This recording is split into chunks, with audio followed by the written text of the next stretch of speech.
to the flag of the United States of America and to the republic for which it stands, one nation, under God, indivisible, with liberty and justice for all. We'll move to number 3. Jan, do we have any open forum? No, sir. Thank you. And we'll move to number 4, work session. Items included in the work session are intended to provide opportunities for City Council to study and discuss various issues and gather and analyze information. Council will not take formal action on matters presented at a work session, but may direct staff to place items relating to the matter on future agendas for formal consideration. And we'll begin with A, receive a report, hold a discussion, and give staff direction regarding the city's capital improvement projects. First being wastewater. Mario, do you have anything? No, sir. Okay. Mr. Bartlett. Thank you, Mayor and Council. Good afternoon. So this will be the pinnacle of your 4-session capital projects, water and sewer, because it's much more exciting. So we've got a lot of items today to go through, so I'm going to try to move pretty quick. You just slow me down and stop me when we've got questions. And some of these are technical and some are simple, but we'll kind of work through it. Matt, let's go. So before we start, I wanted to give you some key points, and these apply not just to what we're going to do tonight, but in general, some of our the meetings you have in the future. And I kind of wanted to remind you, some of you, this is kind of new. The CIP is kind of a newer process for you. Some of you have been through it. So I wanted to talk a little bit about what we came from, so you understand how we've changed it. But previously, our CIP items were mostly based on cash funding and certainly grants, if we could foresee that coming. Staff prioritized the projects, generally working with the city manager's office. But again, we were focusing on cash projects. The schedules were filtered based on fund balance. In other words, if Parks needed something in year 3 in the CIP and we needed streets, both out of the general fund, then we had a clash and we didn't have adequate cash, and we would move the scheduling around based on fund balance. So what's happened when you work from strictly cash is that maintenance has been deferred for a long time. And that's what you're going to see tonight, is we have costs that are elevated, things that can't be done with cash necessarily, and things that can be done. But you're going to see that we've had maintenance deferred, and we're going to try to present to you what our overall needs are. Mario challenged us to not just present you with a cash flow CIP, but to tell you everything that we need and why we need it. And kind of help you even understand some priorities to that. So we'll talk about both of those tonight. Generally, we have been reactive on our projects, not proactive. And I don't mean that in a bad way. It means that we had to fix stuff first. And the ability to extend utilities or enlarge our utility infrastructure had been a second priority, because it was just hard to afford that in the fixes at the same time. So we're going to look at hopefully expanding that horizon a little bit and doing some proactive work, as well as a lot of stuff we have left to fix. So last, I want to just remind you right now, cost and material availability are a challenge. So everything that we see here, the costs are changing probably as we speak.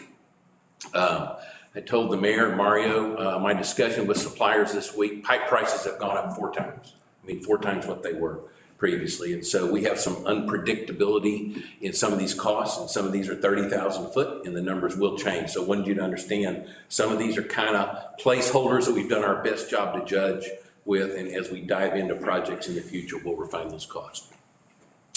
All right, so let's start with the top end of the system, water.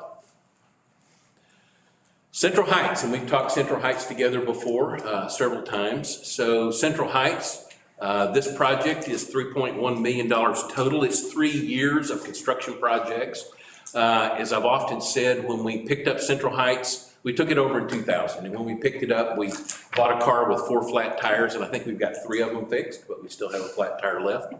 And so we're working on that. We have spent several million in repairs, probably close to $4 million total that we've expended, not counting normal maintenance activities and small repairs. This is major project work. The system still needs more. We have compliance issues, primarily pressure problems. We also have undersized lines, which are compliance issues. In other words, I have too many connections for the given line size that we have. And that's resulted in very limited availability for future connections. Absolutely no ability to grow. Right now, only residential, 3/4 inch residential connections are even allowed, and they're allowed on lines that have a little bit of capacity left.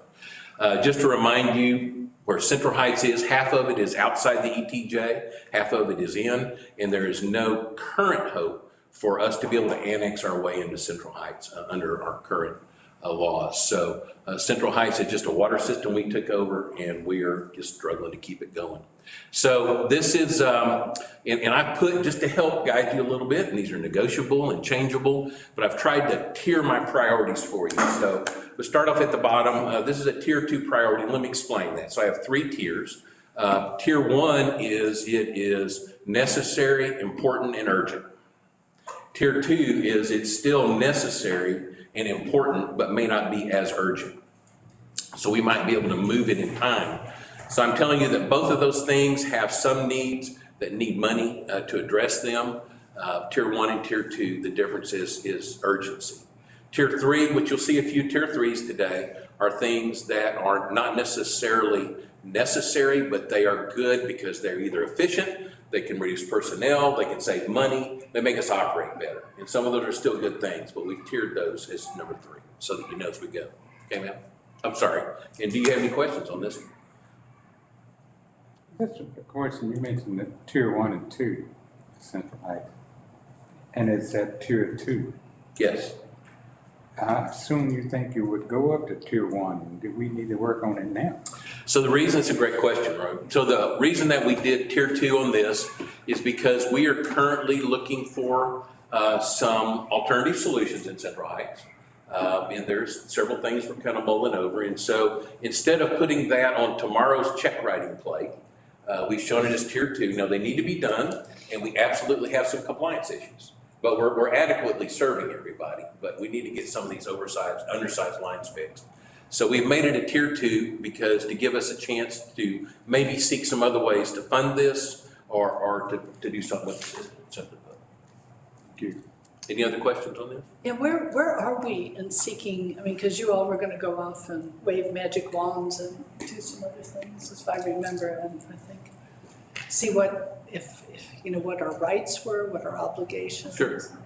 So I think we've explored with Mr. Kirkland's help a little bit about where we sit and stand, and with the Public Utility Commission and the TCQ. But in general, it's ours, it's us. It's our service area, and we have an obligation to serve, even if there's capital improvements by users required to do that. We have been actively looking for alternatives to maybe move this system under a different operator, and that is underway. We are currently having some meetings that we can't really go in details this afternoon about. But let me just tell you that we are actively in the middle of those. And I don't know, Mario, you may have a better way to add to that, but. That's adequate. That answers it. Okay, and this is one that occurs every year in your CIP, you'll see it. Waterline additions, replacements, and developer reimbursement. It's kind of a bundle, and we have been programming $1 million a year, and it is undefined projects, generally undefined projects. And so this is a good example. Cox Street recently had a water line replaced. That was not in our horizon when we set the budget or when we set the CIP. And so our utility construction guys called and said, we've made 3 or 4 repairs out here in the street in the last 6 weeks. This line is terrible, and we're spending more money repairing it than if we just replaced it. So it instantly became a project. We engaged some engineering help, kind of under an emergency order, and went to bids, and within 90 days, we were out to bids for construction. So this is a typical project where we have a very urgent need, almost emergency need, and it was not scheduled necessarily because we didn't know. And we use these funds. These funds also go towards developer requests. So under your current ordinances, a developer can request utility extensions of up to 500 feet for water and sewer. And they basically capitalize, build those to our specification. When we accept them and approve them under a developer agreement, we come back to council, and then we authorize the reimbursement for that, at least that first 500 feet, including their soft costs. So those monies also come out of this item. So typically, we've programmed $1 million a year cash. Sometimes we use all of it, sometimes we don't.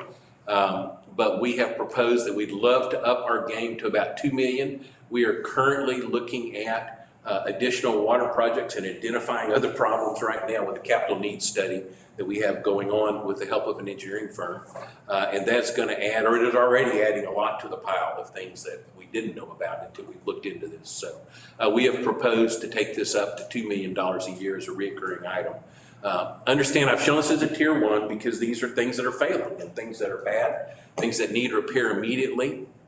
I will say that 2 million was just a target. I can tell you if we need to double our efforts is where that came from. And not necessarily arbitrarily, but to tell you that it's that big of a deal. So, any questions?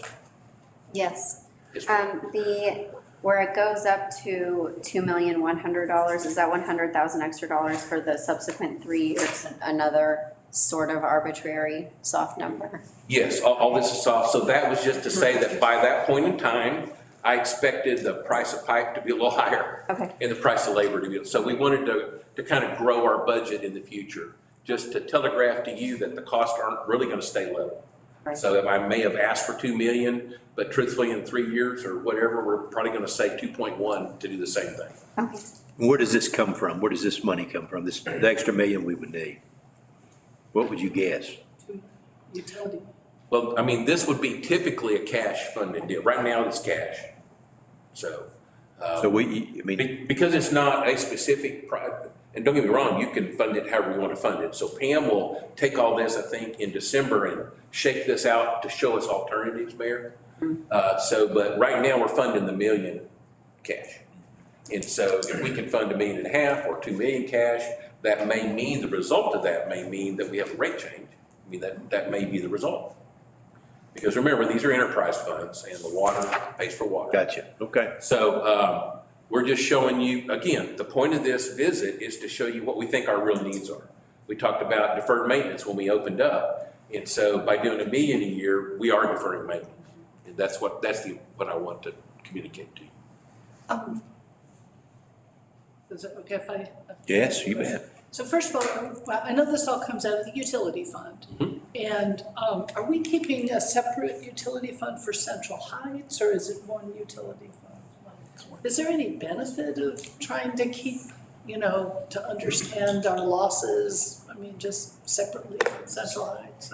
So we certainly can track the revenue, and we do, because we can track it by meter and by area. So we can track the revenue from Central Heights, wherever you want to draw that boundary. Yeah. And the expenses we can track when they are capital projects, when we bid a waterline replacement project out. What we have not been good at tracking until just the last 6 months is work orders. So when we go out and do what might be a staff-driven project and spend some money, that had just come out of the general utility repair pile. We now have work orders that are trackable to Central Heights. So from about 6 months ago forward, I'll be able to track expenses versus and revenue very closely, yes, ma'am. You said just now that the $1 million, if we continue it at that level, then it will continue to be deferred maintenance. So do you envision then that upping it to 2 million is starting to at least starting to proactively tackle these problems versus reactive deferred maintenance stuff? Yes, so it's obviously a fuzzy boundary and a fuzzy number. And so 2 million's a round number like $1 million's a round number. So I think our point is, yes, it will get us way further down the road at catching up with some of that deferred maintenance. The item you're fixing to see next is a short duration, specific, probably reasonably financed group of projects where I want to take, 30 or 25 waterline projects and divide it up and go to bids with it, try to knock my way through a bunch of them. But what's still going to happen is year after year after year, we're going to need significant waterline repair projects. And that's what this represents, is ongoing. So again, I want to talk to you about a big capital push to get some of it done too. But did I answer your question? You did, thank you. Okay, major waterline repairs, another creative title for you. And that is what they look like when we dig them up, by the way. So we get wet a lot, or they get wet a lot, and I watch them get wet. But so $5 million is a number that we have plugged in, and it would be very easy to spend significantly more than that, and it's certainly possible to spend less than that. but we have picked a placeholder number. We've shown this as a top priority, but I'm gonna call this for planned projects. So not for the Cox Street water line, but this is for projects that we have identified, quantified, and prioritized. And we would like, over a period of 2 different years, to do two $2 million projects. That was just kind of to even it out a little bit. $2 million project with engineering contingencies to go and jump on a bunch of our old water lines. So we have some water lines that are, 100 years old, and we have some water lines that are 80 and 70, and they're just in bad shape. And we're gonna prioritize that. I will tell you, in the pile of things we have to do under this category, a good example is we have 142 miles of asbestos cement water line. 142 miles. And they break on us all the time. They're paper thin. Some of our surrounding cities have jumped 10 years ago on replacing their asbestos lines. We haven't had a high asbestos content that tripped it yet, but those lines do exist. We can't, of course, buy that pipe. We even salvage old pipe to try to make repairs when we get on the loop. And so getting rid of all of our asbestos pipe is a significant issue. But when you have 142 miles of it, that's a teeny tiny number. So we'd like to be able to start hitting some of those kind of projects. And to do that, we're probably gonna have to, I'm guessing we may have to finance an initial stab at it and then have a pretty good annual grab at it. Anything else? Where are these? Can you give us some ideas of where this major water line repairs would be? So, probably not as specific as you would like, but we have asbestos water lines all around the loop and all through the older parts of town. That was a great 70s vintage pipe. PVC came out after that era. We didn't trust PVC, by the way, back then. It was, and so we have those in our residential neighborhoods and as large as 16-inch lines along our loop. So they are literally scattered all over. When you get into the oldest part of town, and even up this far, we have a lot of old cast iron lines, and they're literally casted sand molds. They're a weird diameter. They're very difficult to get parts and gaskets for. That's another target of a line that we want to start fixing because our guys struggle to work on when they come out. So we're in the middle of a study in both sewer. We just completed the sewer, and I'll share that with you guys separately. And did the same thing for water in a capital project needs study. So this is not master planning growth areas. This is looking at the system we have, looking for deficiencies in size, pressure problems, aged pipes that have lived their life, or where we flat are just not, so we have a 2-inch line and we need a 6, that kind of look. So we're in the middle of the water line part of that. And we met this week actually with our engineer going over those project areas. So we have a number of lines that are below 6 inches, and that's not acceptable. And a number of lines that are asbestos cement, and that alone is many times that figure in ultimate replacement. So we've got to begin to schedule and figure out how to do that over the next decade or two, honestly, wherever that lays out. So I'll be able to share with you guys the map of both the water and the sewer lines. We'll talk about the sewer when we get there. We've got quantifiable projects for that, and I'll go in that in the sewer. But yes, we're wrapping our arms around it. So quite honestly, the 5 million was a target that we made up, knowing just a certain percentage of our lines that are probably going to need some immediate attention that are in near failure mode, and that's where that came up with. We will redefine that number in the future. That's why it's a nice even $1 million number. Yes, sir. You mentioned 80-year-old pipes, difficult finding parts to repair. What do you do in that case? Well, there are still parts out there to work with, but for example, the old sand cast iron pipes have less than a constant outside diameter, and so we buy gasket kits that have a whole selection of gaskets we put repair clamps on, and we try them until they fit, is one example. Other examples are we'll cut them off and try to put just wraparound clamps and go back to PVC. So if you look behind Stone Fork Bank, Regent's Bank, there's probably 15 sections of PVC. Jimmy remembers every time it blew out back there. And so we have half PVC just because we were literally band-aiding our way down it. So there's some techniques and we fix them. It just costs more or it's more difficult. Because I know like in the older homes, they have cast iron pipes. Mm-hmm. And they do have PVC kits that you can repair. Mm-hmm. For the The small plumbing lines, they're a different schedule, Right, yeah. type making. And you're right, they do have kits and repair clamps. And we use similar process on the big lines. It's just, like I say, it's a little more of a struggle. And those cast iron lines are just destined to eventually get pinholes and leak. I've got some great example ones I'll show you. They just look like bullet holes in them, where they just finally blew out. And that's just that's an everyday event for us. Is that what we had in there by the courthouse? Was that cast iron? What was that we've had? Yes, those were cast iron in North Street. And we replaced a lot of Main Street last time that happened a year ago. But we stopped at a point, and then where we stopped blew out, and then on North Street blew out. So, when it rains, it pours. Sorry, I interrupted you. Do you have a Oh, question? no, I was just gonna say one thing. You mentioned, proactive and reactive. When you're dealing with, 80 years old, 100-year-old, it's difficult being proactive. It is.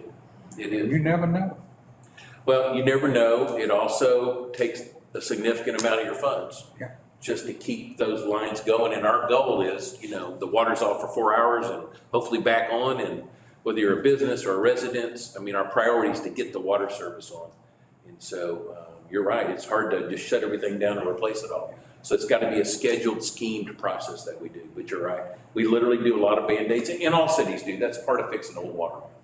But like I say, we rarely spend that money on extending lines. We have areas along the loop, y'all, that do not have utility service, and areas that have way undersized utility service. We have a 2-inch water line where we need an 8, to offer fire protection and growth potential to a particular area.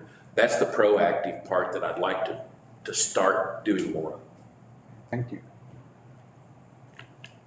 Sure, yeah, Sure. you bet. One is, I see that you're not really starting until 2023 on this particular one, and that's because you're gonna study it or something, or in the Yeah, so, 2020. Yes, ma'am. If you'll notice in the 22-23, there's $300,000. So that would be some significant engineering work to identify, design. In some cases, we have acquisition for easements and things that have to go. So we're a lot of times what you'll see in my stuff is we're programming engineering in the year before construction.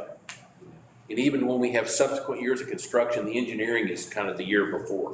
So that's what's happening here. Give us a year to design it and get it ready to put out to bid. My second question is, just give me a ballpark range. I know this is really hard. What did it cost, like that blowout in downtown where they spent all night repairing, right at the intersection of 21 and North Street? Roughly, what does the repair like that cost? And I haven't seen the totals. We didn't use an outside contractor. We did it all internally, so. They were so nice. They were Right. just the No, nicest. they were. We had all hands were on deck, Public Works and Water Utilities. But yeah, it'd be easy to have spent $10,000 in time and money and materials. I'm just guessing. But, and if we had a contractor doing it, it'd have been a higher number. Okay, thanks. Any other questions? All right, let's move on. Water well rehabilitation. So every year, pretty much, we spend money fixing a water well. We have 8 active wells right now, I believe, is the number.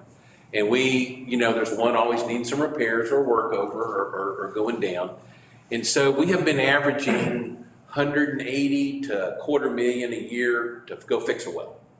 But again, like we talked, Mr. Boland, it's been reactive, not proactive.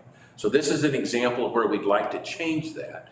And so let me explain. If you look at the details, we're showing $200,000 a year, and then we up it to $225,000 for the same, kind of growth inflation. And we would like to actively go out and start working over one well this year. Work over another well next year, work over another well next year, and kind of cycle through our wells. Because every 8 or 10 years, you should be going through your wells, cleaning screens, checking pumps, doing this anyway, typical workover. So we're hoping that we can get ahead of these failures. This really will give us much better resilience. So our wells aren't going down, because when our wells go down now, we get a call and we have to work under emergency order. We don't have time to bid a driller.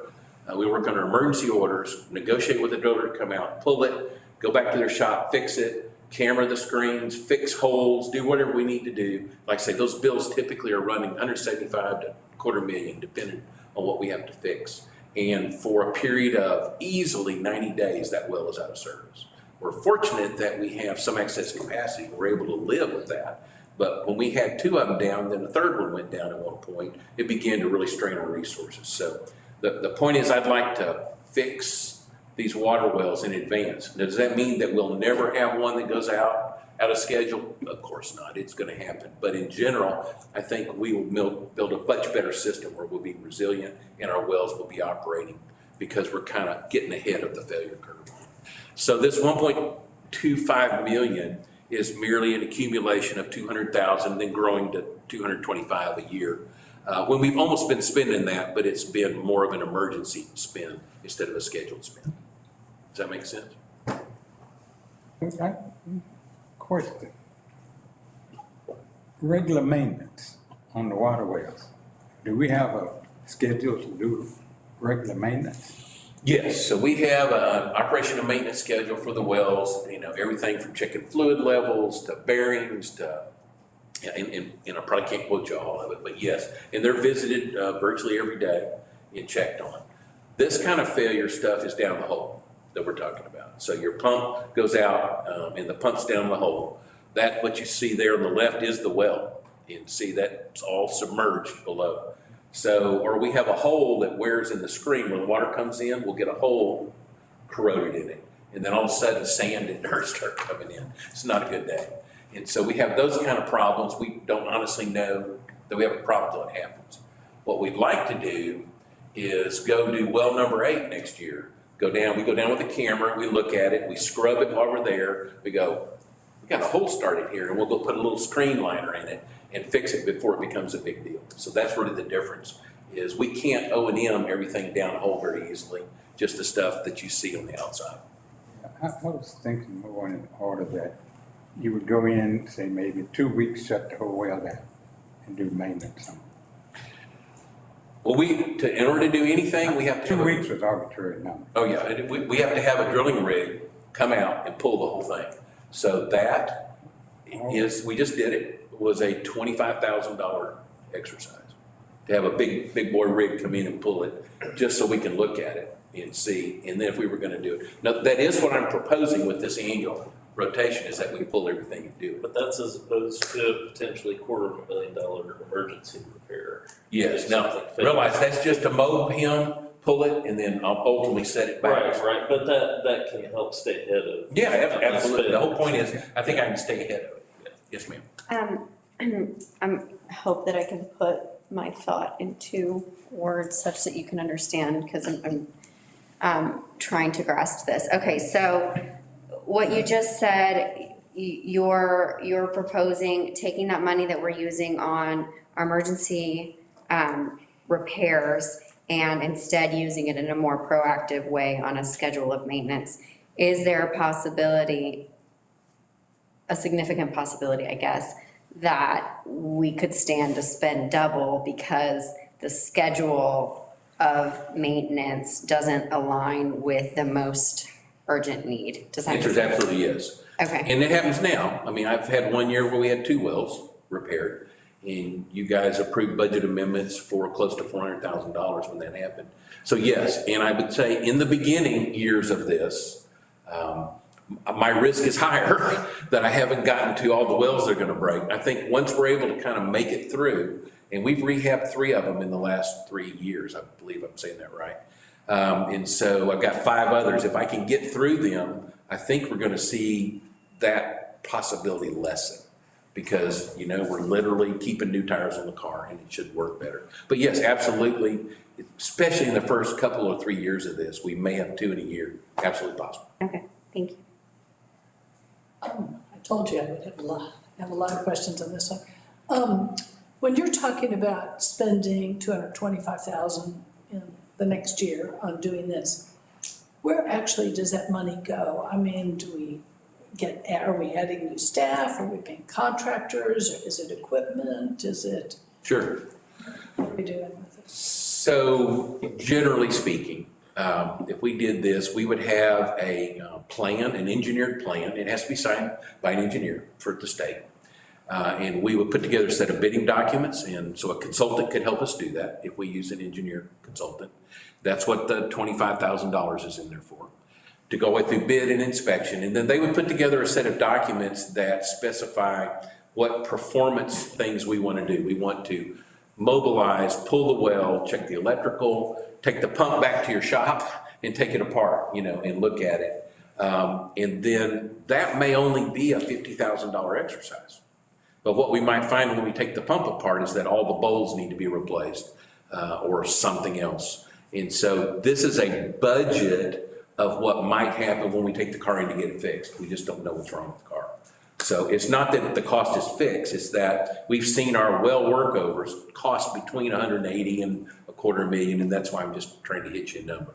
But yes, so the programming here is it actually doing it what I would say is the more right way, which is to have documents prepared, publicly bid it, go out. Right now, when the water wells are down, we ring the little bell and we go emergency, emergency, and we call Weisinger or one of our local drillers, and they literally come out the next week and start this process. And we're just monitoring their unit prices to make sure that they're fair and reasonable, because we don't have time to spend 60 days going through a bid process. The water well's down. So I'm hoping to circumvent that with a little engineering and bid document time. Does that answer the question? That's the first part, but then who fixes it? I mean, I know this is a Okay, so simplistic question. typically the water well drillers are the repair folks for much of it. So they will repair the pumps and all the pieces that come in and out of it, the different components. Most drillers are capable of fixing almost all that. They do use electricians, so there is an electrical component to this, motors and starters and control systems. And so a lot of times the driller will have an electrician that kind of specializes in this as a subcontractor. We can also hire them separately, you know, same document. But typically this is all done under a, I call them a municipal water well driller, a bigger water well driller. So they're all contracts with. Yes. Yes. Different companies. It's not stuff that we can certainly do. Specialized services. Yes. And where are they located? Just out of curiosity. So, not far. I think we have one in Conroe. There are water well drillers here. We have 2 water well drillers here that have bid on our stuff and not necessarily been the low bidder. They're always notified. But pretty much all across East Texas, you can get a list of water well drillers. They vary in size, Ms. Bellinger. So depending on the size of the well and how much you're pulling, you need a bigger rig. So some of them have rigs that are limited to doing more residential water wells. So they would be what you and I would use at home. Wells like this that are 600-700 foot deep, you know, and bigger motors have bigger rigs. So. But we have local people who are good at this and who have bigger equipment or not? Yes, we do have a couple of local drillers that certainly are capable of doing this. Yes, we do. Thank you. Just curious. Thank you. So the big question for me is, had we been on this program, would we have been better during the freeze? Are there things we can do through this that helps us in a situation that's? I think the answer is possibly yes. Most of what failed during the freeze wasn't the well proper. Oh, I thought we had several wells that failed. I'm sorry, it wasn't the well proper. Yeah, no, we're downhole. I got you. Wasn't the downhole pump and stuff that failed. What failed were an electrical control board. A couple of them, the generators at the well didn't come on. Got you. And so, and we've changed our SOP now where we're actually running these water wells on the generator. I mean, we literally turn the power off and run them at some periodic intervals, especially before storms too. We do it as well. And that part would probably have preempted the failures that we saw. So would something like that would have frozen, like that pipe that's going out there, or maybe not? I mean, well, in the apocalypse of all time, we did have some large pipe freeze, but normally pipes that size don't freeze. In our, it got down to 19 tonight, and it's back up to 43 today. Those don't freeze. Yeah. When it's -1 degrees and doesn't come up, we start building ice and just in the outer edges. And what happens is some of those valves that are kind of down at the end don't work. And so your valving stops. The whole pipe doesn't freeze solid. That would take a lot of time. But these things start becoming not operational. good. Everybody ready to move on? All right. Okay, back to Central Heights. So these just were out of order in the CIP, so to speak. They weren't back to back, but this is a tier 3 item, and I'll explain that. But this would be a new elevated tank. We have not sized it and determined exact cost based on size, but what we know is that we have some pressure problems, and I spoke to you earlier about that. Part of that is line size issues and capacity, but part of it is that we need additional elevated storage. Elevated storage tanks are what extend our resiliency during power outages. That's the water's in the air and the power's off, you have water pressure and water for a while. It bought us, quite honestly, 2 days here when we lost our water service. We bought almost 2 days of at least marginal water service because of our elevated storage tanks. We have 6, I think, elevated storage tanks in town, or counting this one, sorry, I had it written down. We have 7 elevated tanks, 16 ground tanks. And if we kept Central Heights and kept operating and improved Central Heights the way we need to, then this comes at some point in our future to help us with pressure maintenance and additional volume for fire protection and power outage resiliency. Again, it's a tier 3 priority because it is something that we do not need necessarily for compliance. The state requires us to have so much water in the air, so many gallons per connection in the air. We have that, we meet that requirement, but I'm telling you, we've got some troubled areas at the north end of Central Heights. So this has always been on our list, but it's a future item in a lower priority.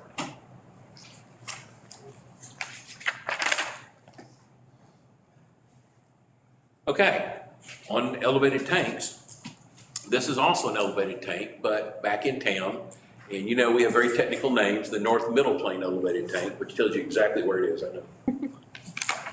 So this would be to solve another pressure issues that we're having in the north central part of town. If I had to pick a good area to put it, it would be somewhere near the intersection of the Loop and North Street. I mean, in that region, okay? And there's a lot of variable where we put it. So, but we do have some pressure problems in that area just because of demands and the way we pump and the way the system has grown. And this has been on our list of something that we would like to do. Again, we are not deficient in storage volume according to the state. This would help us maintain pressure and help extend our power outage resiliency as well. This is a project that could be done with cash, grants, or finance, or combinations of those, we haven't sized it. It's a little more than the last tank because we obviously expect it to be bigger. And so probably a more attractive design than the lake tank you just saw. That golf ball tank is kind of, folks love that. I think that's over by Tower Road, that tank. So we upped the budget a few $100,000, just the placeholder budget. But this is something that we would like to look at doing just to help us maintain pressure there at the hospital. But also give us a good water supply around the hospital area in the event of power outage. So again, on this, when you say cash, it's utility fund, but is it reserves or is it from revenues that we can generate out of that, or is it from raising the rates, or? Could be all the above is the answer. Pam, nod your head. Yes, all of the above. And how about the $225,000 for the water well cycle? What is that? Is that more from just revenues, or is that from? Yes, we set aside about $400,000 a year in depreciation for existing equipment. And then we have been setting aside several $1 million the last several years for future expansion of some of these types of items. So we do have some cash, but we probably have $25 million cash. So we've already well overspent that at this point. So we have some cash available, but historically, what he was saying on the miscellaneous water lines that were $1 million a year that he's asking for $2 million, those have always been funded with those cash that we're setting aside for that every year. And so in order to elevate that cash balance, it is going to take an increase in revenue, which at the end of the day is a rate increase. And these projects can be split funding. In other words, just an example, we could pay for the engineering design out of cash and then have a tank that was bond funded or COs or some other finance mechanism, water development board loans, whatever. I mean, so there can be combinations of these. There may be grants available in some cases to help us with that. My question is very related, so if you're gonna switch to a different one, otherwise I can wait. I just want to know if it's ARPA dollars can go to this, right? Right? ARPA dollars, please. So we are I just trying, wondered if it's- I'm sorry. So we're trying to wrap our arms around, yeah, ARPA is infrastructure. So we're trying to wrap our arms around the specifics of that. So we're hoping to get some advisors to help us with that. So I would like to say yes, but I'm going to say yes, maybe. That's what we're trying to figure out. Yes. So my question is very similar to what Jimmy just asked, but more, I was gonna wait until the end because it's more general after we heard about all the projects, but since Jimmy already talked. So say we take all of the tier ones and add all of that money together. Is it the same answer that Pam just gave, which is that we have all this money aside, but all of that money that we have right now won't cover all of the tier one? So we're gonna have to do something additional, whether it be rate increase or take on debt or something like that. Or combinations, yeah. In order to even cover, and I'm just talking just tier one, urgent need. Right. Okay. And Pam, don't let me steal your thunder on this, but Pam's gonna come back and put all this together and say, here's your top priorities, here's the things that we could probably do cash, here's the things that we can't do, and we're gonna have to look at alternative ways to finance this, or we're gonna have to look at reducing the scope in the dollars. There's no doubt what you're gonna see today exceeds our ability to fund it. It's just the truth. But we're showing you for the first time things that are real needs or things that are pending near future needs for us, and a few things that are beyond that. Because we want you to know that there's a lot of that out there. And that if we don't pop them up in this program, then you're going to hear from Case or somebody in a few years coming back to you talking about the same thing. And that's the important takeaway here, is that you are seeing more than we can fund. You're seeing more than we can fund. But let's get through it all. Let's kind of quantify it and qualify it, and then we'll figure out how to fund it. So I'm not saying we can't talk about funding, but I'm going to try to touch on things that I think typically have been cash and things that might be combinations of that in financing. And Pam will throw things at me if that's wrong. So, does that answer everybody's questions? Yes. All right, move on. Okay, so we love to abbreviate things, so you'll learn all the abbreviations today. But this is the south side pump station to the southwest pump station interconnect. So I translated that lake water to well water. So if you'll see the green square is the southwest pump station, that receives the water from the lake. Comes all the way down 225, it lands there in a 3 million and 5 million gallon tank, I believe, and then gets rechlorinated and then pumped into town for the use. It's about 65% of our town comes out of that upper green square. The lower green, the south side pump station, is where all the water wells come to with the exact same thing happening. We collect it all in a tank, we chlorinate it, add a little fluoride, and then we pump it out into the southern parts of the city. So those two systems are independent. We maintain multiple pressure planes. One of those divisions is our groundwater, water wells, and our surface water, the lake. We don't generally mix them. They're in separate parts of town, and that's fine. What we have always wanted to do, and it's always been something that was a secondary priority because of funds, was to connect the two. So during the ice storm, had we had these two connected, we might have been able to move water between those systems. So the water wells were active, assuming 3 generators didn't go out. We might have been able to push some of that well water into the parts of the city that we can't do it normally, by putting it into the lake water system. Now, I will tell you, this would be only an emergency interconnect. It would not be a common practice because we disinfect at the lake with a different product that's got chloramines, and we disinfect with free chlorine down at the wells. And all that means is when we mix that water together and we let it sit in lines without use, it tends to form byproducts that we have to start testing for. If you guys remember that we're here a while back, trihalomethane discussion we had with the state, we had to do testing for a year and issue the letters of death, as we called it. And so we don't typically want to mix those waters, but in an event like we had, would be an absolutely appropriate time to do it because it's not dangerous when you first do it. It's the long-term vision of doing that. So it's just always been an expensive interconnect, but it's been something that staff has really wanted to do as a project to give us that resiliency. So, Yeah, but if you have the interconnect past the pump, then there's not a mixture. I'm sorry, ask me. If you have the interconnect past the pump, it's not a mixture, like SWPS. If you put the interconnect past that pump, Well, the interconnect would be coming out of the pump station, going into the other or vice versa. We'd be able to flow it so both you're ways. gonna be, So it would still mix in the tank where the lake water was, we'd still be mixing well water in that or vice versa. So because remember too, the system is flooded with the well water or flooded with the lake water.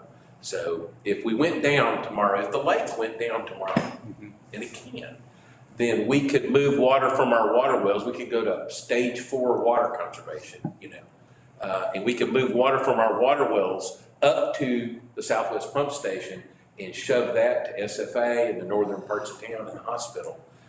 Like I said, we'll worry about the cross-linking water, flushing lines later, but it would give us that. But the water will be mixed, because those tanks won't be empty when that happens, so we will mix that water. Does that make sense? So Steve, this is not a project just literally when things freeze over. It could be a drought situation.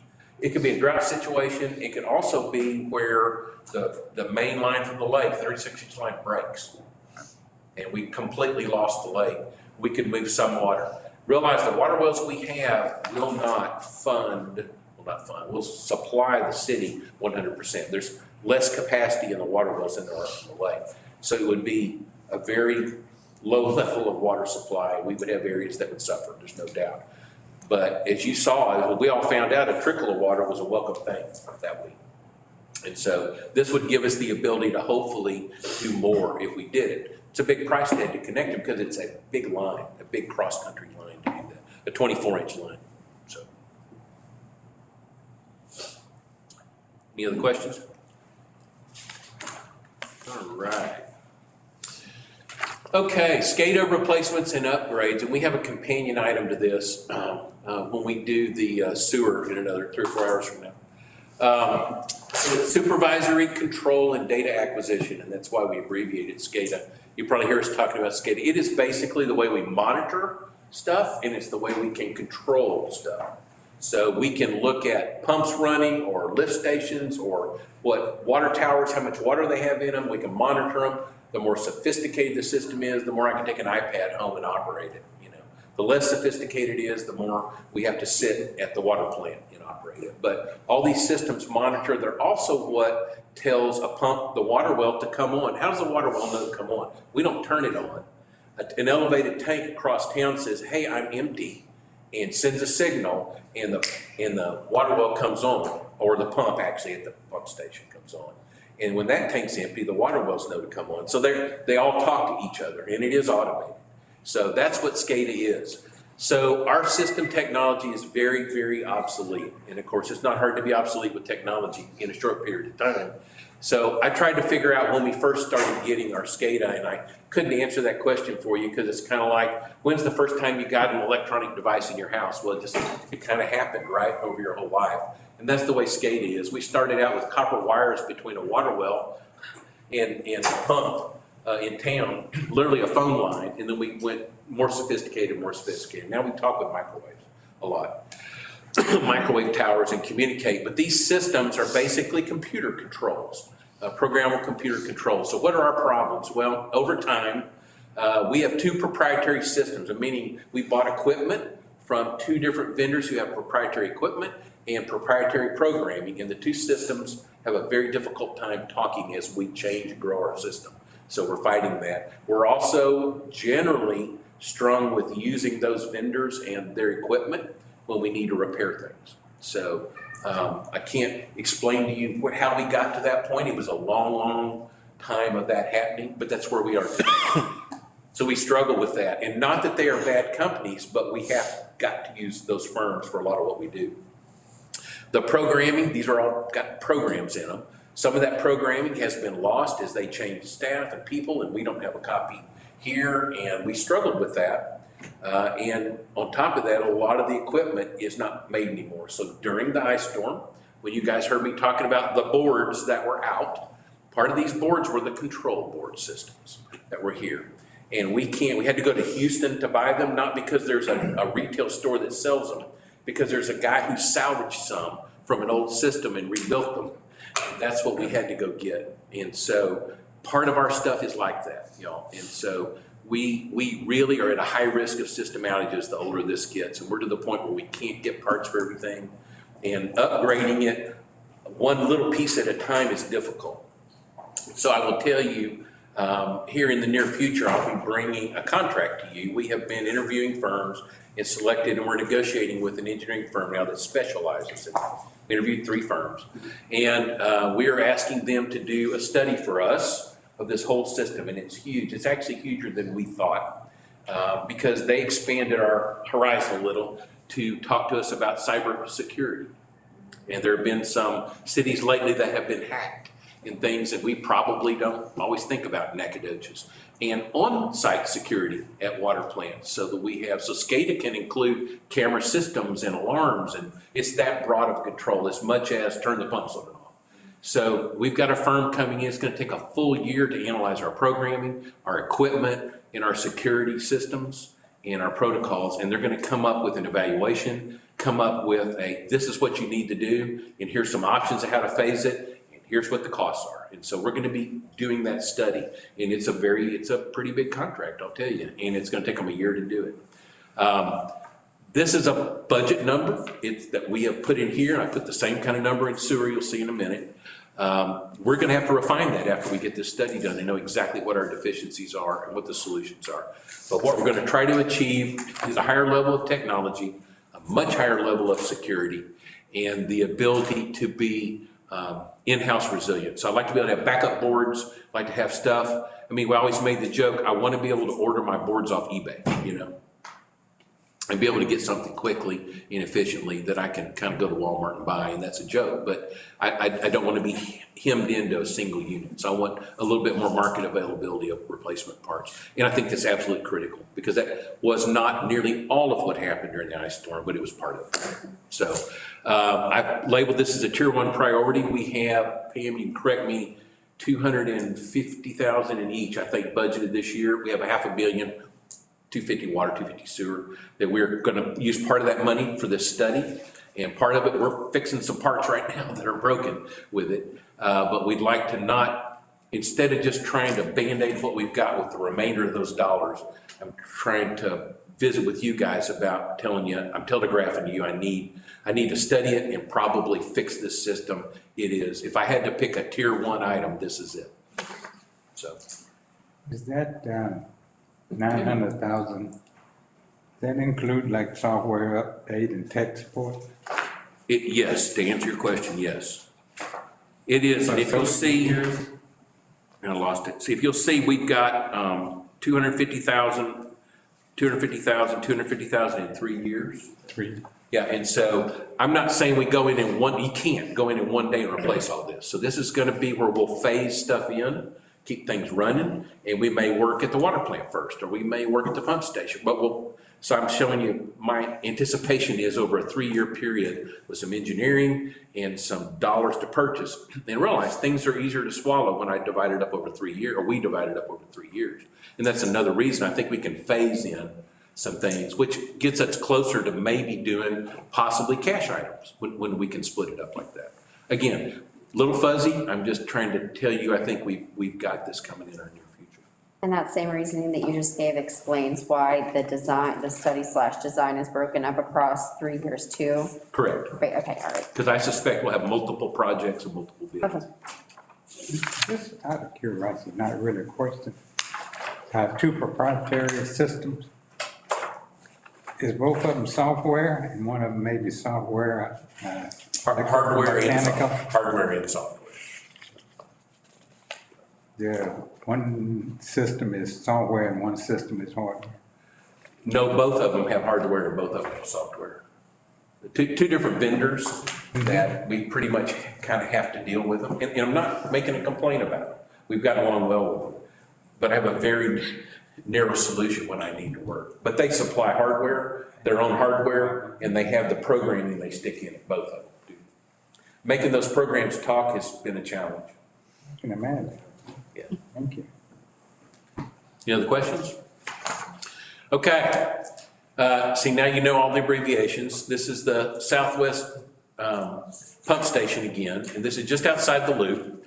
And so a number of years ago, we replaced the line that came from the lake plant all the way into this pump station, which then goes into town. And it was a concrete cylinder pipe. So it was a pipe made out of steel with a concrete outer shell, which sounds really industrial, doesn't it? Like it would never break. The problem is it does break, and it does get leaks, and it does have problems. When that happens, staff cannot repair it. This is a specialty contractor. Again, we talk about proprietary systems. This is a specialty contractor that comes in and has a methodology to chip the concrete away, a pipeline welder that fixes whatever we're fixing, and then they re-pour the concrete around the pipe and is way outside what we can do as staff. And so every time we have a leak or a problem or need to even add connections to it, we have to use these specialty contractors. So we have replaced all the concrete cylinder pipe coming from the lake all the way into town. This is the last segment that is left, is the piece that kind of connects us into the water system at the loop. It has gone out a couple of times and we've had to fix it already. It is the only connection, the only leg from that pump station into 65% of our water. So again, this is a critical bone and we need to make sure that we have the highest integrity we can. So we definitely want a tier 1 project to try to replace that line. It is just a big pipe for a pretty good distance, and it is obviously expensive. So we think that we continue with a high risk of system outage, because when this is out, 65% of town is out. And I'm relying on those elevated tanks we just talked about to bridge my time to get that line fixed. We have let these leaks go. I will tell you, I've got some pictures that looks like you could canoe in a river, and it's actually a water line leak from this very line. We have let them go, wasted all that water, so that we at least kept pushing some water into town until we could get them out there, because they've got to mobilize from parts beyond. And so it's just not an ideal way to operate. And so ultimately replacing this line with something that our guys could fix in the middle of the night is a significantly better solution. Questions? So when it, go back now, so when it gets about, what, to the city limits, it L's like that and goes over into that line rather than coming on in Durst? Yes, sir. It's kind of the way it's, I mean, it's probably a little more in that green pasture, but it's kind of like it's drawn there in blue. See, the city limits is the red line. Okay, yeah. I mean, So it comes just inside, then it cuts over to get to the pump station that's on the loop. Pardon me. So the pump station just over here. Okay, Pardon me, it comes out of the pump station and hits the loop and goes to Perch Beyond. And it's that last little piece, yeah. kind of right through here. And we would just generally highlight an area on it. But it's that last little piece is the silver pipe.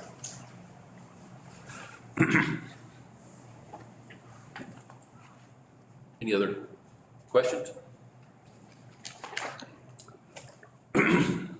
Excuse me. So this is back at the surface water treatment plant at the lake. So the lake is just off the top of the screen. This is where all the magic is done to treat the lake water. And just a note, you know, your well water, we basically pull it out of the ground, stick it in the tank. We add some chlorine to it and a little fluoride in our case, and we put it in the system and it's yours. The lake water is significantly more expensive to treat and operate. And so we have a lot of processes that are both biological and chemical and mechanical to treat lake water to get it to you. One of those processes is we filter it, and you can see where that would be a reasonable way. So we have a series of filters, which are nothing more than media that the water flows through, and it removes certain constituents. Those filters, the media has to be replaced 10 to 15 years. It depends on the flow rate and the amount. We're currently doing one right now. We just finished the plans. We'll be bidding it 1st of January.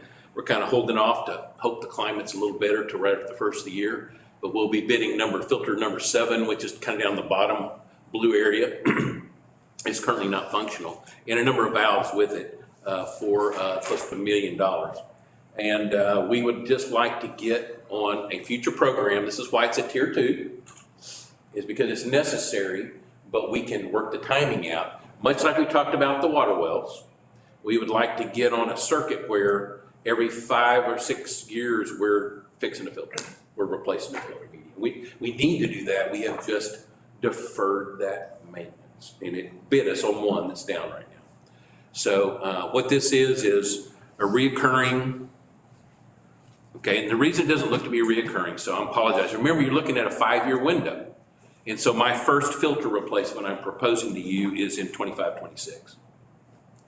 There will be another one a few years after that in the CIP of the future.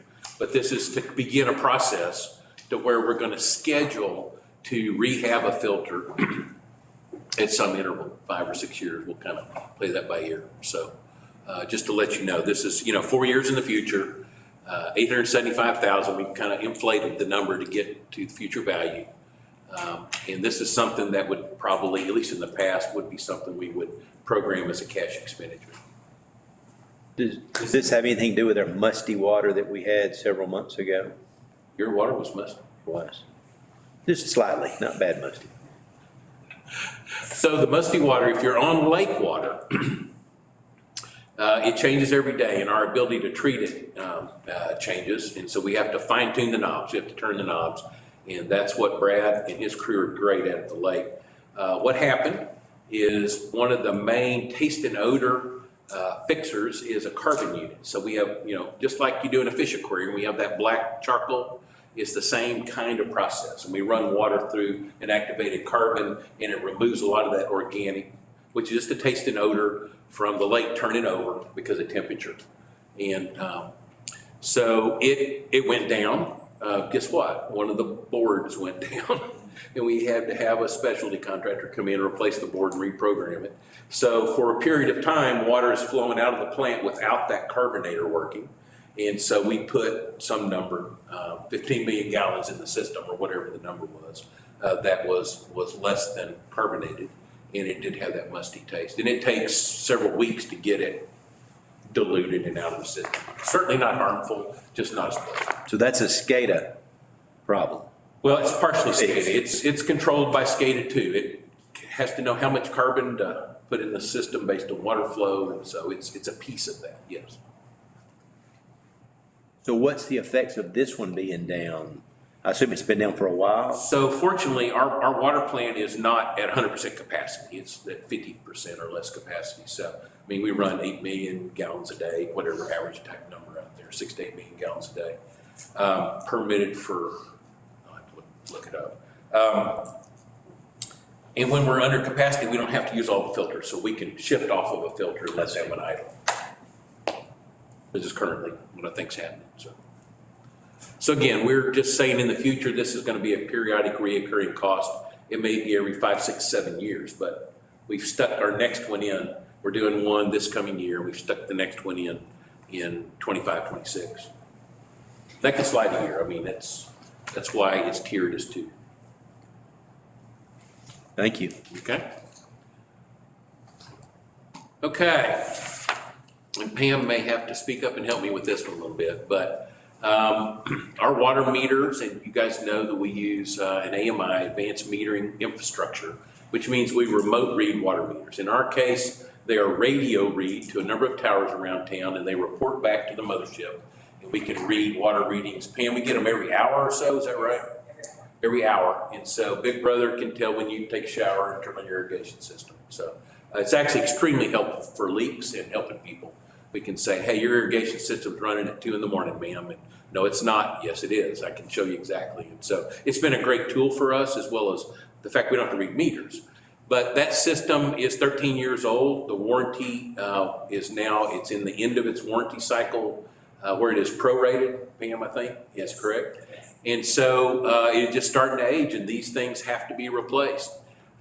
So water meters are constantly being replaced, y'all. People break them, new people move in, whatever. So we're estimating that this will be about 50% of our meters being replaced. The other 50 are new enough we don't have to replace them just by happenstance. And 100% of the transmitters will be replaced. which is a little black puck you have on top of your water meter box typically. And so we will replace all those. The meters that are replaced, in the private days, I used to help cities go to these automated reading, and we used to tell them that they could get a payback on the investment in new meters and this in about 3 years. How on earth can they get a payback? Because a new meter reads more accurately, which is another way of saying it reads higher. It reads real numbers, but an old meter slips and doesn't read as much. So when we have a new meter, it's actually reading what they're using.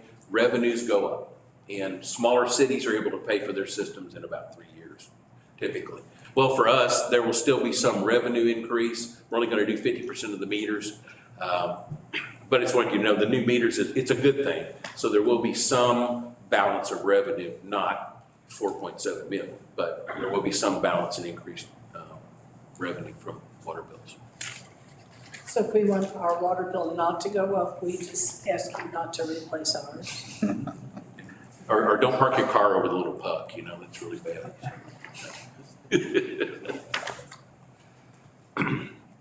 Yeah, we've had a lot of people not a lot, some people that have ordered a new meter and said, hey, I need a new meter, mine's running. And what happened? Yeah, we're finally reading your water. All right, any questions? Okay. So that's the end of the water. If you have any other water questions. So after we sell them water, we charge them to get rid of it. So that's what we'll do next. So, and we've had some discussions over the years since, so actually about 2012 on this, and the next, we have a companion project right next to it that we're gonna we've handled it as 2 separate sheets to show you, but they're probably gonna both ride on the same train together ultimately. So our 2 main trunk sewer lines in the city are along Bonita Creek and Lenana Creek. So this is the Bonita Creek replacement line. So this line and the companion one we'll look at in a minute are 18-inch to 24-inch diameter pipe, but they are concrete pipe. This is like the concrete culvert, under your driveway, kind of concrete pipe.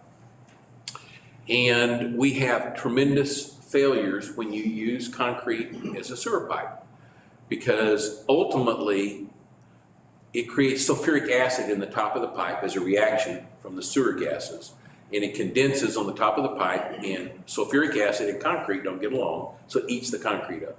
So the failures that we've had on Bonita Creek line specifically, several of them over by Clear Springs area, one on the Kingdom property there, literally the whole top of pipe's gone, it collapses. And so it just literally went from 3.5-inch thick to this thick when it collapsed. Steel's gone, so the pipes are just, so we drilled holes all up and down the pipe and measured thickness with a little wire, and we found areas that were still 3 inches thick and areas that were that thin and scary. So every time we have one of these big boy trunk sewer failures, it used to cost us $50,000 or $60,000 in an emergency repair. In today's dollars, it would push 100 is my guess. And that is if it is not under Main Street or some critical structure. So these repairs are just expensive when they happen. This line has reached the end of its life because it was, quite honestly, not the type of line you should use for a sewer line. And unfortunately, we got some miles and miles of it. This project would replace that sewer line. It would upsize it. It would design it for what we would like to have as a 100-year life in that pipe. And so we would look at pipe materials that we would have some confidence would last that kind of duration.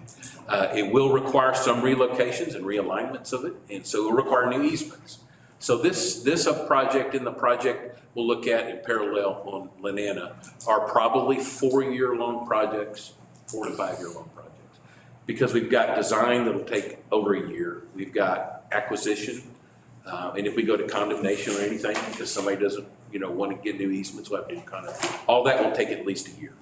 And then we'll have to go into construction, which will probably take 2.5 years, is our best. I'm just making some best guess. So this is a big project. We cannot cash flow a project this size all at once.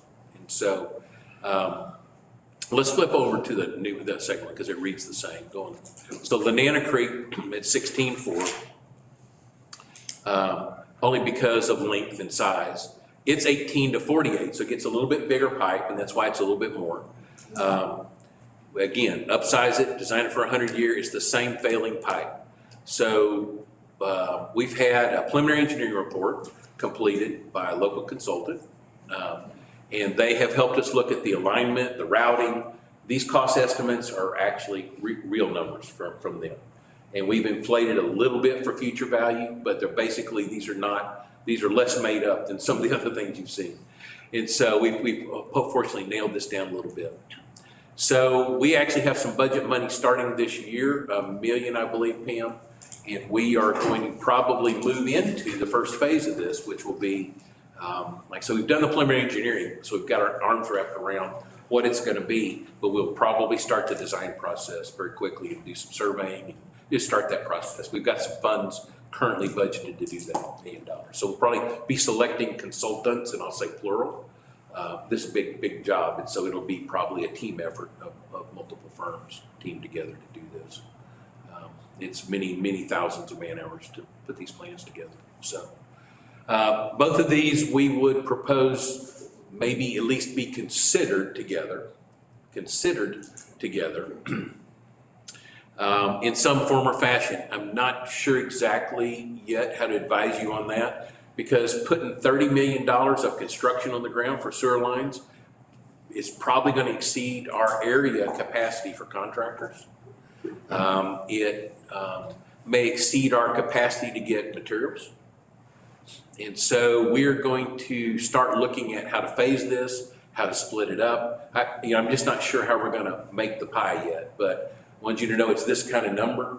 And the only way I think that we can approach this and attack this is through a finance mechanism, COs, revenue bonds, some form of financing that Pam will talk about. So, yes, ma'am. I know you don't have a crystal ball, but with the new infrastructure bill that just passed, do you anticipate, is it reasonable to anticipate that some of that money would be able to be used for something like this?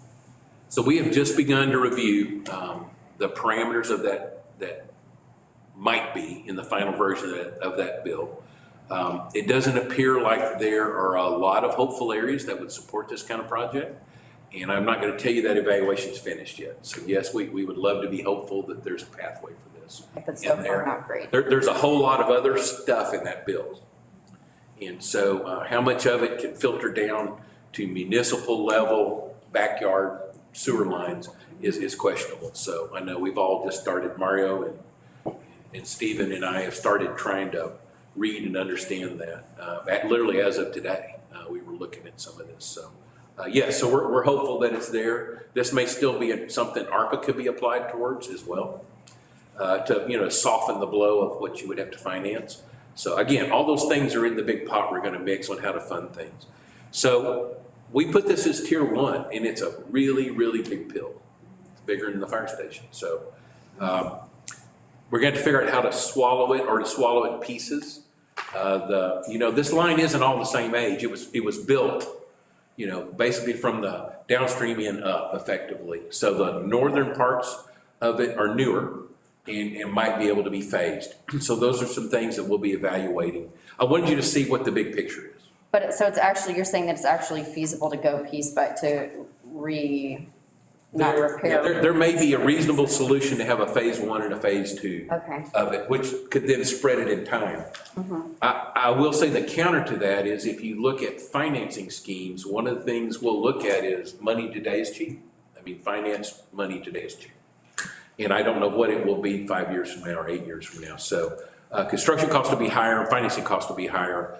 Our total capital outlay will be less. So you're balancing those things like you always are. So I think it's some discussion we're just going to have. Yes, thank you.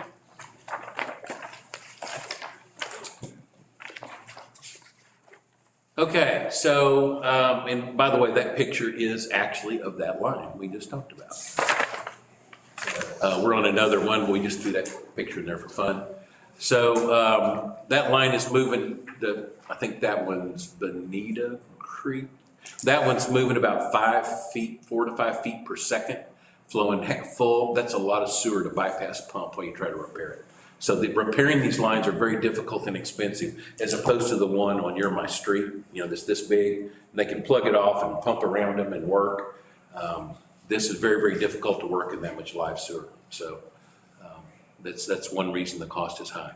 So sewer lines additions, replacement, developer reimbursements is a twin task to what we showed you in water, talked about in water earlier. This is for the unidentified immediate needs, emergency repairs, and developer extension requests. This is where we have $1 million a year. We do not roll those funds. We're proposing to go upwards towards $2 million a year if we can, because we got a lot to do. So we have a list that we have completed of 53 sites, I believe I'm saying that right, where we've identified project segments that need to be fixed. We have right now a number of those that are shovel ready, or 30 days that be shovel ready. They're designed and ready to be put on the street. I have about, round number, $6.5 million worth of projects shovel ready, designed, ready to be bid. So under the sewer task. Now, Pam hadn't given me any money yet, but we're going to try to look, and that might be an ARPA, that might well be an ARPA candidate as well. So, but I wanted to let you know, we could get very much ahead of the game if we had some funding and have some construction on the ground in the first quarter of next year in the sewer world. So, but again, parallel project, reoccurring costs. I do have 53 of these identified for many millions of dollars. We'd like to begin chipping away at them, y'all. Okay, next slide. Okay, TDS and phosphate plant upgrades. So this is at the sewer treatment plant, south of town, and TDS is total dissolved solids. So this is a tier 3 priority, even though it's very important. Let me explain why. TCQ has telegraphed to us in our last sewer discharge permit, which is what we have to put our clean water back in the creek, that they are concerned about the downstream watershed in general, not from Nacogdoches, because this goes to the Neches River Basin, and that they are probably going to up the requirements for clean water in that basin. So that means all the plants that discharge water, amongst other things, industries, have got to meet probably a higher set of standards as time goes on. So our next permit renewal, I think, is in 3 years.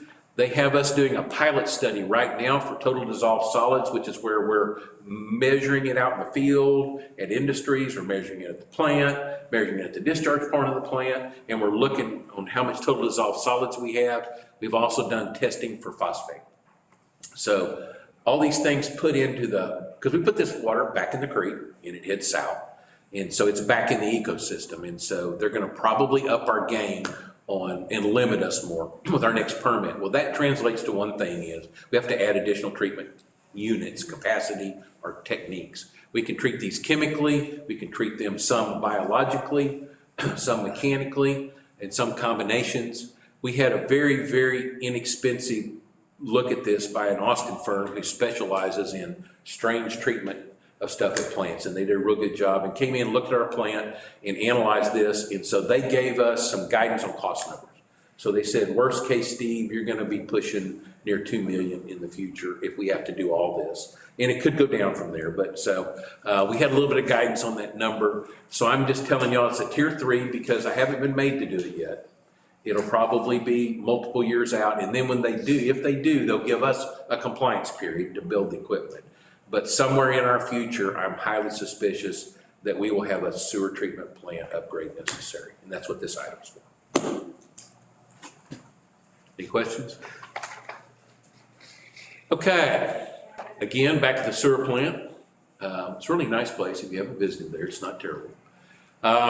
We have 4 clarifiers, and they are these round devices. So in the world of sewer treatment, we basically treat biologically. At the end, we chlorinate for disinfection, but basically this is all an organic or biological treatment using air and microbes and some things. So our whole point is to reduce solids from the water.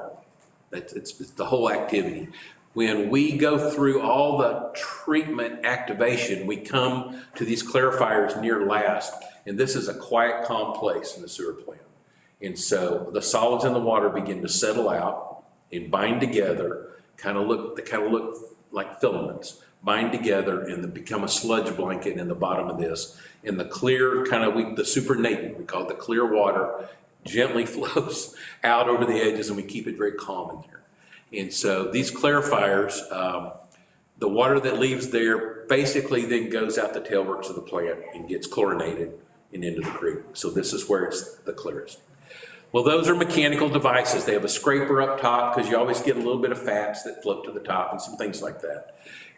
But these things are mechanical, they have bearings, and they're still working in kind of a difficult environment, and they just wear out. So simply put, these arms and bearings and devices need replacement periodically, and that's what this is. And so we'd like to begin a process. It's time to rebuild these, and as opposed to doing them all in 1 year, we can't take them all down in 1 year, but we can take one down at a time. And we have that kind of capacity accessibility. So we'd like to rebuild 1 unit every 2 years and start rebuilding our clarifiers, 4 of them total. And I think that starts, sorry, lost my page here.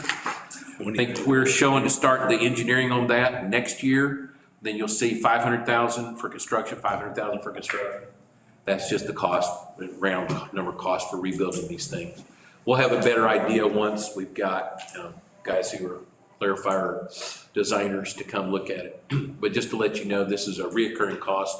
When we started the discussion about deferred maintenance, this is one of them. This is one of the things we just kept band-aiding, just kept band-aiding, and it's time to rebuild them. So we're gonna try to get them all rebuilt, and then I think we'll have a pretty long life after that. And then some future point, they'll be in a CIP again to rebuild, but it'll be, a decade or later in the future probably.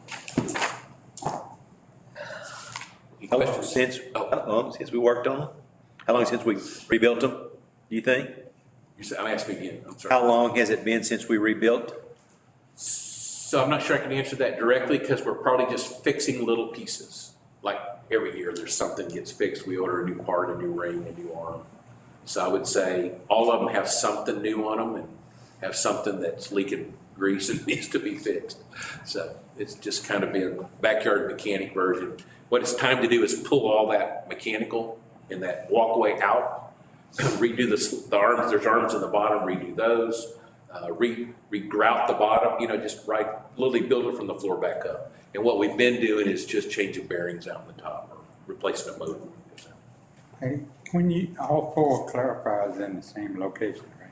Yes, they are. They're all right beside each other. And if one of them go down, you have the ability to transfer to the other 3? Yes, sir. So the flow doesn't go through them, in series. It goes through them in parallel. Parallel, okay. Oh, So- parallel. Yeah, so we can take one offline. Oh, okay. Now, if it rains 6 inches and our plant goes to 20 million gallons a day from inflow, then we probably need to put it back online. So that's the risk, is we need those clarifiers for high flow. They're designed, everything in a sewer plant is designed generally ×2 on purpose. So if you need one blower to aerate, they make you have 2. And same thing with clarifiers, we have excess clarifier capacity for daily operation. So we can take one down, rehab it, and bring one up safely and still treat the sewer adequately. Okay, sludge thickener. So this is a tier 3 item. This is something that our treatment plant folks would love to have and have just asked us to include in the list. It is tier 3 though, meaning this will increase efficiency, probably save us a little time and money, also cost some money to buy. But basically, we talked a while ago, the sewer plant's job is to all separate the solids out of the stream. Well, not all the solids can be digested, and we'll actually talk about digestion next. Like cellulose, for example, doesn't get easily digested by microbes. So the cellulose components and things end up being wasted as a sludge and go to the landfill that we'll look at. But to get there, that sludge is about 90% water.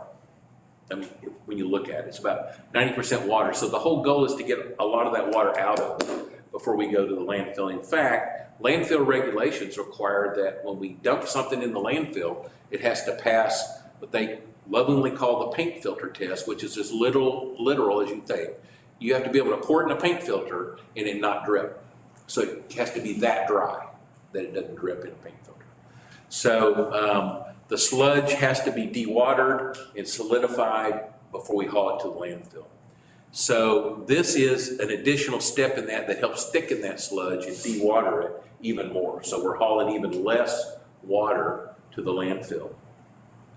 And so it's something that, again, is a tier 3 priority. It's something that I think would help increase our efficiency, reduce the number of trips we take to the landfill, quite honestly, the volume we're carrying. But again, is lower in priority than some of the critical repairs. Steve, it shows, I'm sorry, it shows, even though it's a tier 3, it shows it being one of the first expenses you would recommend in that column. Is that correct? Yes, it is. I think that could float, Mario. Okay. In years, yeah. I think it had landed there in prior CIPs by move up, and we probably didn't move it. But yes, I think it could float in any of those years, yes. This would be ideal, and we'll tag it on to the one, let's go to the next one real quick. Well, hang on. In a minute, we'll talk about digesters and some other things. If we're gonna do some other workings at the plant, this is one of the things you would put in a scope of work in one of those projects as a combined effort. So just kind of think of it that way. All right, SCADA, we talked about SCADA a while ago. Actually, the top picture is a picture off one of our screens where you can see the green pumps are on and the red pumps are off out at the sewer plant, and got all kinds of, or no, at the water plant, excuse me. And so just, this where these guys can monitor all this stuff without going out and listening to it. Again, same discussion we had before, same round number budget we had before. Systems obsolete, technology's outdated, and sometimes unattainable. And this is a critical part of our operations. So, same thing with sewer. We have less SCADA at sewer plant than we do at water. So our priority for SCADA is water operations first. But all of our lift stations, our pump stations that pump sewer, we really need to know they're operating or they're not operating, or they're up or they're down, so they don't overflow, because when they go down, guess what happens? They overflow. So some SCADA on those to be able to turn them on and monitor them, also monitor the generators that are on them, is some important steps that we'd like to make in the sewer end of this business. And there's a few things at the plant too we'd like to monitor a little closer. It'd be great to have some monitors on that. The system itself isn't quite as complex as water, where you've got tanks everywhere and things. So the sewer SCADA needs are probably a level down, but still certainly there are needs. So. Do we have 4 different systems for water and, 2 at water and 2 at waste? Yes, sir. I have 4 different systems, 4 different. No, same 2 guys. Okay. Yeah. And I shouldn't speak out of turn. I think both systems have both things. I know the water has both, and I'm not certain which one's on the lift stations here. I forgot. Okay. Okay. So this is a picture of a digester. And it is, when we take all that sludge we talked about out of the clarifiers, for example, and out of some other locations, we send it over here to get further digested so we have less sludge volume. And so those discs you see in the back are rotating biological contactor discs. And they are part of the biological process contact. And they add air, it mixes, it moves the water, and we contact biology with this. So the microbes eat up solids. Some of the solids don't get eaten, but we're reducing solids. Well, that provides the air as well as the mixing, as well as the contact. And that is a very antique process and system. Those big discs break, we have to keep them in stock. And they're just a problem. The bearings on that go out. So just operating that in that sewer environment, as you can imagine. The new technology of today, we were designing a plant today, it would have bubbled aeration coming out of the bottom of this with just a compressor. Very low maintenance, very easy, and actually much more efficient in the biology that we can do in that tank. So this is literally to go to diffused air in that digester, get rid of those big dudes, and kind of get our technology up to snuff and help our digesters function better. So we're actually doing a preliminary engineering report right now with a firm to make an assessment of this and what it would cost. So we had a very, very quick number from them to help us. This number may get refined a little bit as we kind of evaluate that diffused air system. So we're literally starting a negotiation with a consultant to help us do a preliminary engineering report on this one. So, and this would probably be something at some point we would program as a cash item, I would think. It can be financed as well. Yeah, and I think we're showing it in year 4 of your CIP. Yeah. $750,000. Then of course we add some design and contingency stuff to it. Okay, and you'll be glad to know this is the last item I have. So we've talked quite a bit in council about the belt press building in the years past. So the sludge that comes out of that unit you just saw on the last page, we do everything we can and we send it over here to dewater it. So it goes into this building on a belt and gets the water pressed out of it best it can. And then it literally gets loaded in a dump truck all day and they drive the dump trucks to the landfill. So hence the name belt press building. Well, it is still a very corrosive environment. So the picture with the yellow box is a picture of one of the columns in the building.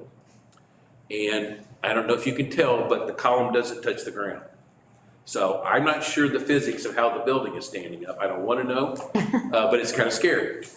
So we went in about $10,000 worth and built concrete like you see in that yellow box. We put studs on it, welded studs, cleaned it, and poured concrete around it to at least make the columns touch the ground again as the interim solution, before the next hurricane came through. And kind of reinforce this building, but all the ceiling, the purlins and the wall, the ceilings, are just corroded in half. And all the electrical is hanging there. There's massive amounts of electrical control systems in this building for this equipment. And so the building has just gotten eaten alive. It's the only way to describe it to you. It's a big rust bucket. So we, in 2017, we started having this problem. We did this concrete stuff, I think in 2018 or 19 to bide us some time.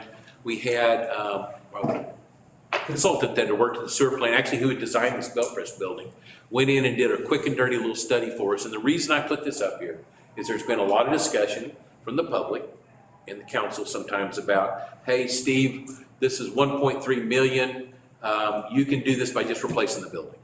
So what I wanted to show you is they came up with 3 alternatives, and I can send you that report later. It wasn't our discussion for today, but they came up with 3 optional ways to do this, and they had a little bit different costs. But it's all about logistics of how do you keep operating while you're fixing this, and it's very difficult. And by the way, safety is a huge thing because we have folks in there. And so these ranges are the basic cost items, okay, for the project. And you can see the range between those alternatives. What I wanted to show you is a new building does cost $175,000 or $200,000, as people have said. The problem is there are significant other components in the project. And that was the point I wanted to drive home to you, is I'm showing you $1.3 million. Yes, the building's worth a couple $100,000 of that in one form or fashion, depending on how we build it and what we do. But we have significant electrical costs. We have significant cost of demolition in underload and underpopulated area and build protections for them. And we have miscellaneous items. I know it's misleading, but there were a whole lot of little site items they throw in. And then just to mobilize and bring all their equipment in. So it is $1 million plus project. The building is a couple $100,000 of that, and that's the truth. So I know as you hear that from the public, I've just given you my response of why the number's so high. And I'd be happy to provide the details of that study to you. If you'll contact me, I'll send it to you. So. Anyway, any questions on this other than don't walk inside? Just one question. You wouldn't look at building the building in a new building. It's a transition, right? Build a new building beside it, and then transition it? So one of the alternatives is to, I'm going to overview them real quick. One of the alternatives is to replace the neighbors in this one building, right? Little by little, fix it all the way around, put new skin on it, but basically use the same bones and just replace it one bone at a time. Another alternative is to build a building over this building, a little bit bigger, which why some of those building costs were a little higher, it's a little bigger, and then slowly demolition the inside building while you do it. Now the electrical is all hanging on the ceiling, so there's a whole electrical move over as to do. The third alternative was to build a building beside it. But to do that, we would have to talk about some point in time, probably putting temporary belt presses over there. Because we got to move the belt press. So there have to be an interim time, pardon me, while we had rental belt presses to do this job, because we can't stop processing sludge. So those are the 3 basic alternatives. And that's one reason the building cost varies, depending on how we picked it apart. How many belt presses you have in each building? 2? On separate electrical supplies? Well, they're on separate control systems, but we have, it's based on capacity, how much sludge you're trying to process an hour. So it takes two belt presses to run us at peak capacity. There's two buildings, or there's just? No, it's just one building. Two belt presses in one presses. building? I got you. Yes, sir. You know, sometimes when you build a new home, you don't take furniture with you. You put a new belt press in, right? Good. At a cost. At a cost. Okay, thank you.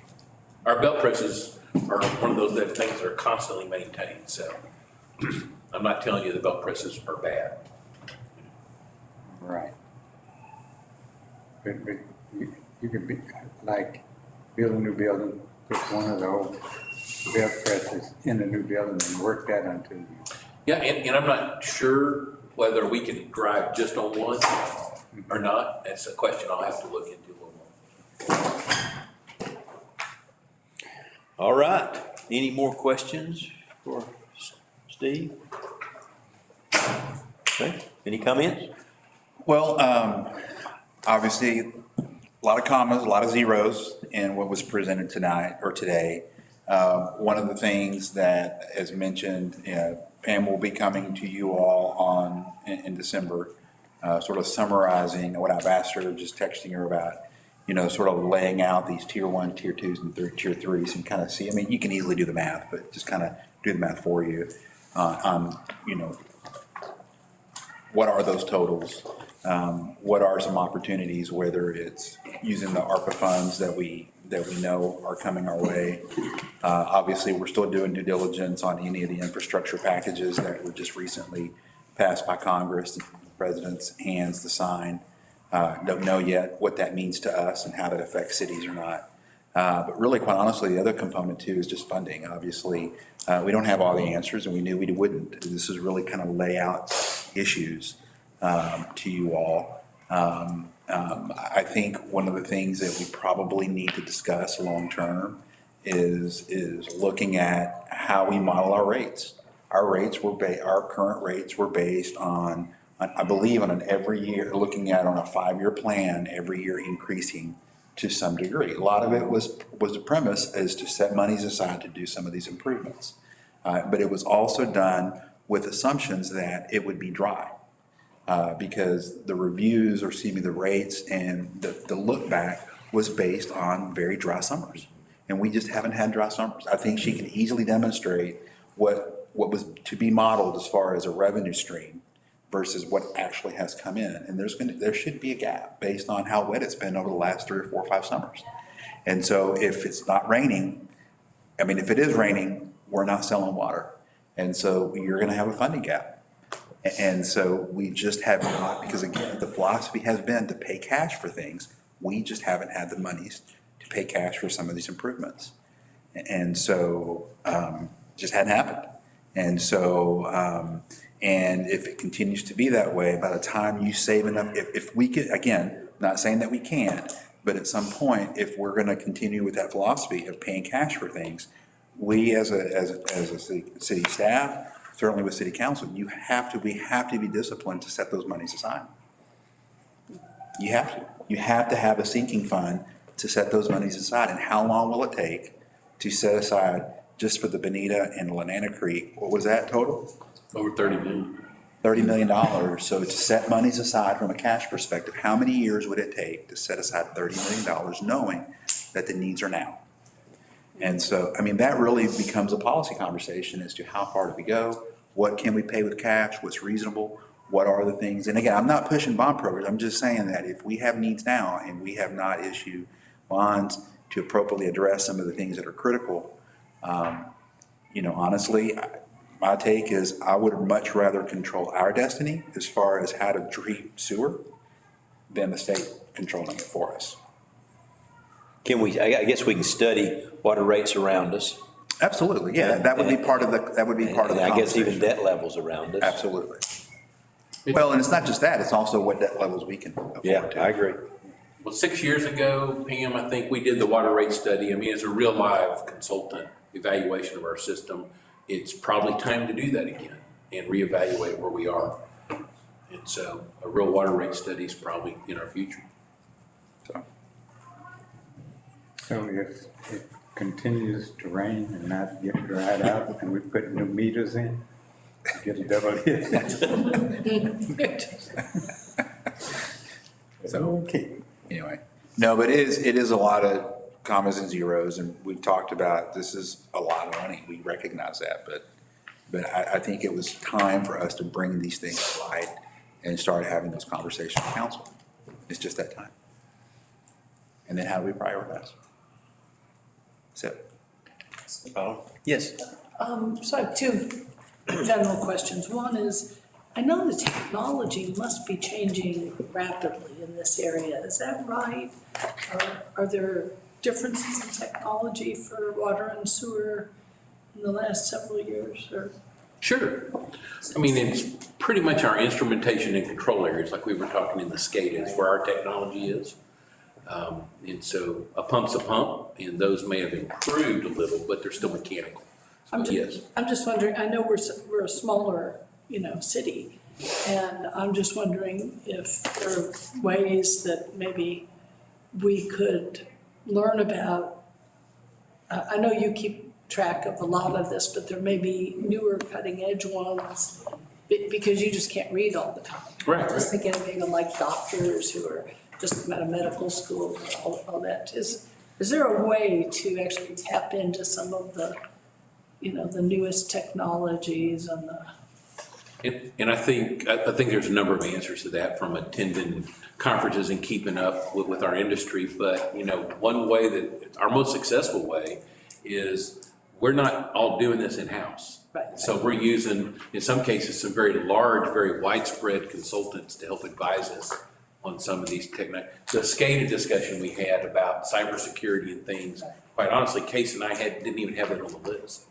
And so that's an example of where reaching outside, those are the same guys working in Chicago or whatever, and they help teach us some of that. And part of my question is, sometimes I know in other areas, not in city management, there's like one specialist who kind of keeps on track of all of those things and sends you information, which is really, that's just a general question. I'm just throwing it out. You don't have to even answer it. Because otherwise you end up going to this specialist and this specialist and this specialist and may miss parts of new things that are, brand new technology. You might not even know. In engineering and water utility infrastructure is much like medicine from the fact that there are so many areas of practice specialty. Right. None of us can become, we're generals, we're jack of all trades.